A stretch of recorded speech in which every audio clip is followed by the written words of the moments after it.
Welcome दोस्तों, आपका अपने यूट्यूब चैनल एसएन वाणी ऑनलाइन क्लासेज में स्वागत है। आज हम देखेंगे इंग्लिश का टॉपिक टेंस। टेंस यानी क्या होता है? काल।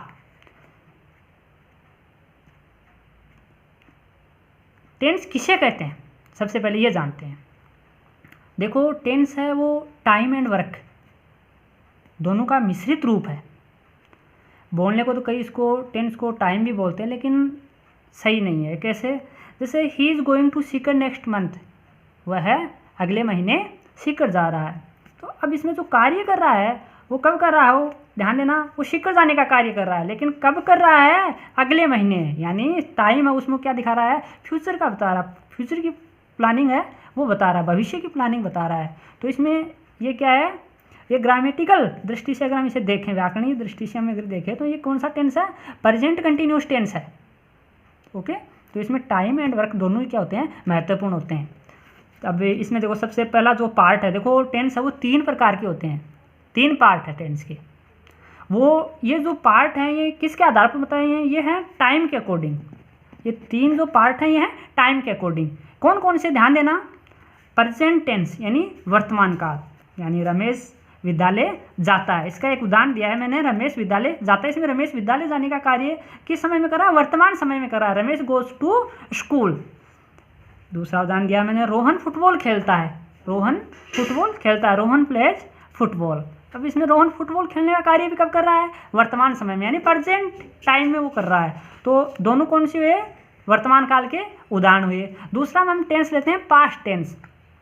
पास्ट टेंस में देखना बच्चों, इसको बोलते हैं भूतकाल। भूतकाल यानी समय का वह है भाग जो बीत चुका है, जो गुजर चुका है, जो बीत गया, गुजर गया, उस टाइम के उस भाग को बोलते हैं पास्ट टेंस यानी भूतकाल। देखो इसका उदाहरण देखो,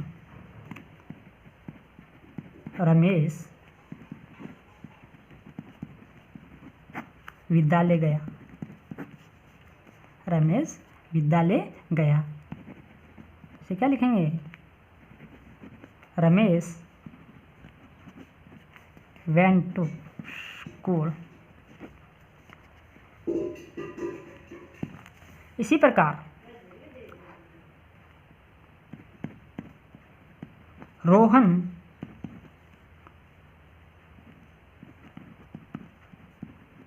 फुटबॉल खेलता था, अब नहीं खेलता है। तो इसको किस प्रकार लिखेंगे? रोहन फुटबॉल खेलता था, तो इसको बनाएंगे रोहन प्लेड फुटबॉल। यानी कहने का मतलब है, इसमें हमने क्या किया? जो समय गुजर गया है, जैसे रमेश विद्यालय गया तो वो विद्यालय चला गया है, तो इसमें वो उसने काम कर लिया है, यानी वो समय गुजर गया है, विद्यालय चला गया है यानी जा चुका है, तो वो क्या हो गया? समय गुजर गया। इसमें रोहन फुटबॉल खेलता था, अब नहीं खेलता है, खेलता था पहले, तो वो समय भी क्या है? बीत चुका है। तो इसमें Rohan played football, Ramesh went to school. देखो, यानी तीसरा जो पार्ट है टेंस का, टाइम के अकॉर्डिंग जो तीसरा पार्ट है वो है फ्यूचर टेंस, यानी भविष्य काल।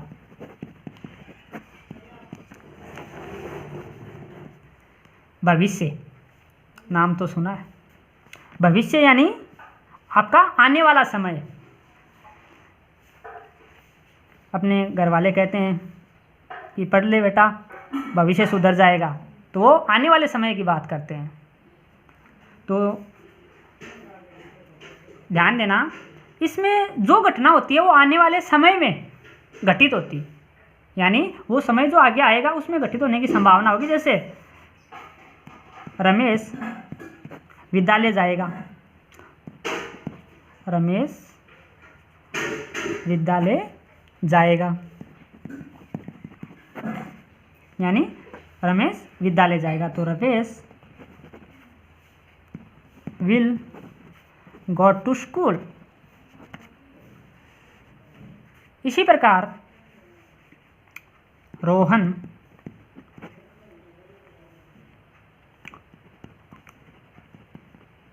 फुटबॉल खेलेगा। तो रोहन विल प्ले फुटबॉल। ज़रूर नहीं ये वाक्य ले, कोई भी वाक्य ले सकते हैं हम इसमें, इन तीनों में ज़रूर नहीं है। तो मैंने सिर्फ आपको उदाहरण के तौर पर समझाएं, समय के पार्ट को समझाने की कोशिश की है। यहाँ विद्यालय, रमेश विद्यालय जाता है, इसके स्थान पर ले सकते हैं रमेश विद्यालय जा रहा है, रोहन फुटबॉल खेल रहा है। रमेश विद्यालय जा रहा था, रोहन फुटबॉल खेल रहा था। रमेश विद्यालय जा रहा होगा, रोहन फुटबॉल खेल रहा होगा। लेकिन ये जो टेंस के जो प्रकार हैं, कार्य के आधार पर किस प्रकार परिवर्तन होते हैं, उनकी चर्चा हम आगे करेंगे। मैं आपको बताऊंगा प्रत्येक चीज़ आपको, ये तो केवल समझाने के लिए मैंने उदाहरण लिए हैं।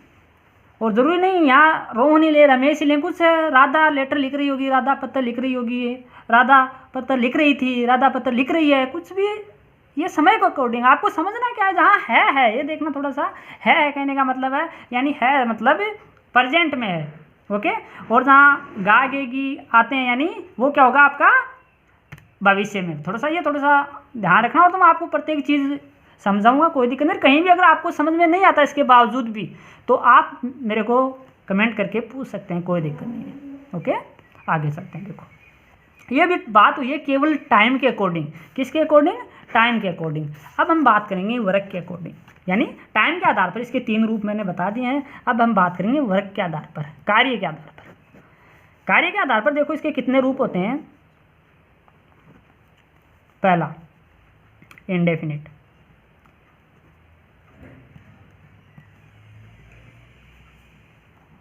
दूसरा देखो इंडेफिनिट यानी होता है अनिश्चित, यानी डेफिनेट का अपोजिट वर्ड है इंडेफिनिट। किसका? डेफिनेट का। डेफिनेट यानी होता है निश्चित, और इंडेफिनेट यानी अनिश्चित।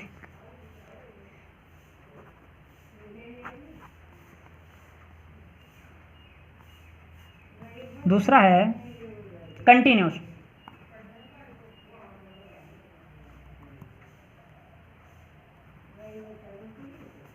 यानी इसको बोलते हैं लगातार या निरंतर,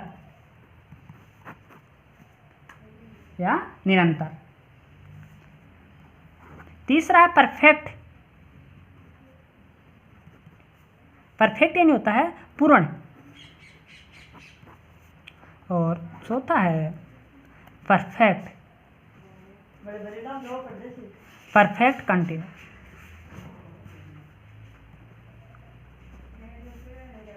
यानी पूर्ण लगातार। देखो इसको सबसे पहले देखेंगे इंडेफिनिट, यानी इसमें क्या होता है। देखो इसमें जो भी कार्य है वो अनिश्चित रहता है, उसका कोई निश्चित नहीं रहता है, अनिश्चित रहता है। जैसे मोहन पढ़ता है, गीता लिखती है, रोहित हंसता है, अनिल रोता है। तो इस प्रकार के जो वाक्य हैं इसमें ध्यान देना क्या है कि कुछ भी निश्चित नहीं रहता है, अनिश्चित होता है। यानी ये क्या होता है? अनिश्चित होता है। कंटिन्यूस में क्या होता है? इसमें कार्य जारी रहता है, यानी कार्य क्या रहता है? जारी रहता है कंटिन्यूस में। कैसे? जैसे वह पढ़ रही है, वह पत्र लिख रही है, वे बाजार जा रहे हैं। तो इसमें क्या रहता है? कार्य जारी रहता है, यानी निरंतर गतिमान अवस्था में रहता है, निरंतर चलता रहता है।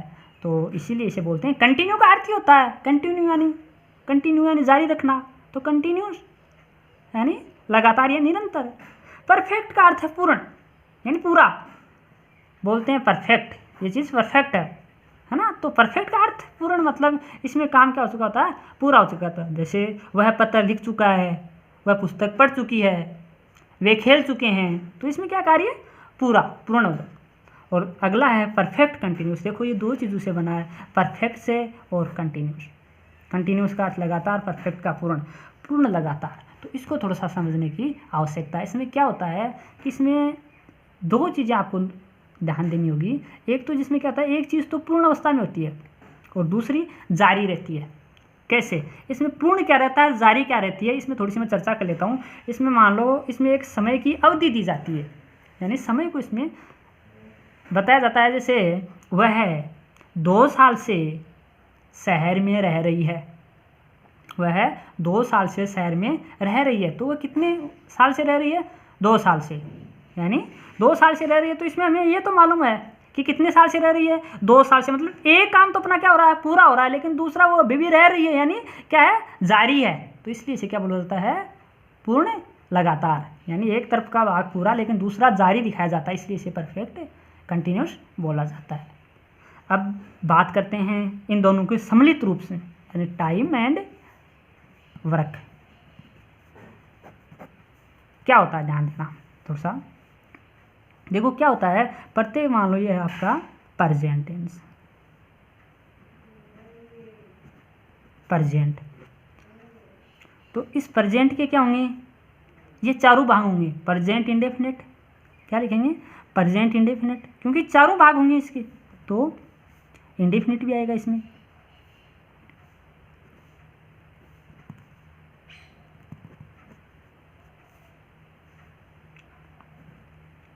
प्रेजेंट कंटिन्यूस,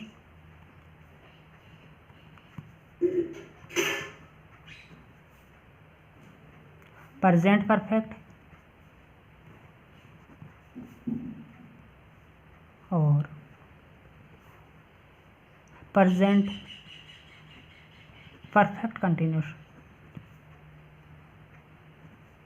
यानी चारों, present indefinite, present continuous, present perfect continuous. Same इसी प्रकार चारों के चारों भाग होंगे पास्ट के, चारों के चारों किसके होंगे, पास्ट के। शॉर्ट में लिख देता हूँ, इंडेफिनिट, कंटिन्यूस, परफेक्ट और परफेक्ट कंटिन्यूस। सेम चारों के चारों भाग होंगे फ्यूचर के।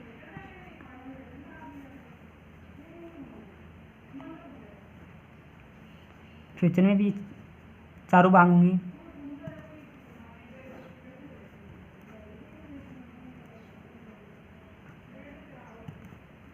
Continuous, future perfect